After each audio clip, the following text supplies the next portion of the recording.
शेतकऱ्यांना किडन्या विकायला लावणाऱ्या सरकारचा शेतकऱ्यांना लिव्हर डोळे विकायला लावणाऱ्या सरकारचा या सरकारचं करायचं काय? आमदार खासदारांचं करायचं काय?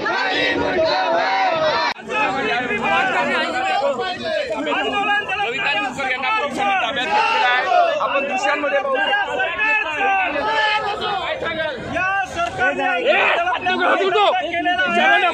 सरकार आंदोलन चिरडण्याचा प्रयत्न या ठिकाणी करताय।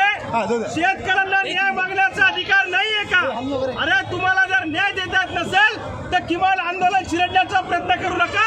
सरकारला हे मागात पडेल। तुम्ही आता आमच्या गावात मतं मागायला या, तुमची जागा तुम्हाला दाखवल्याशिवाय आम्ही राहणार नाही। तुम्हाला ताब्यात घेतलाय, मला पोलिसांनी ताब्यात घेतलंय। अशा पद्धतीने आंदोलन दडपून शेतकऱ्याचा आवाज तुम्हाला दबता येत नाही। अरे आम्ही काय दहशतवादी आहोत का? आम्ही काय नक्षलवादी आहोत का? अशा पद्धतीने आम्हाला अटक करता तुम्हाला लाजा वाटल्या पाहिजे।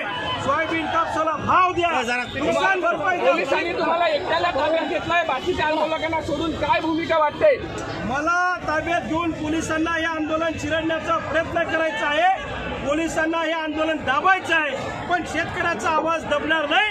न्याय व्यवस्थेवर माझा विश्वास आहे। असं अनेक वेळा मला पोलिसांनी अटक केली, परंतु मला न्यायालयाने मुक्तता केली आहे। मी सांगतो सरकारला तातडीने आम्हा शेतकऱ्यांना ताबडतोब सोयाबीनला भाव द्या, कापसाला भाव, नुकसान भरपाई द्या, अन्यथा तुमच्या बुडाखाली आग लावण्याशिवाय आम्ही थांबणार नाही, अशी आमची भूमिका आहे। चोरी करणाऱ्यासारखं दहशतवाद्यांसारखं अटक करत आहे। आम्ही या सगळ्या कारवाईचा निषेध करतो, पण हे जरी केलं तरी आमचा लढा थांबणार नाही। तुम्ही म्हटलं का आम्हाला पण काय चालतं ते पाहू द्या, मजा मारतात आमदार पाहू द्या, काय म्हणतात? सभागृह हे सर्वसामान्य माणसांचा प्रश्न मांडण्याचं ठिकाण आहे। आमच्या प्रतिनिधी जर प्रश्न मांडत नसतील तर इथे मांडण्याचा आम्हाला अधिकार आहे।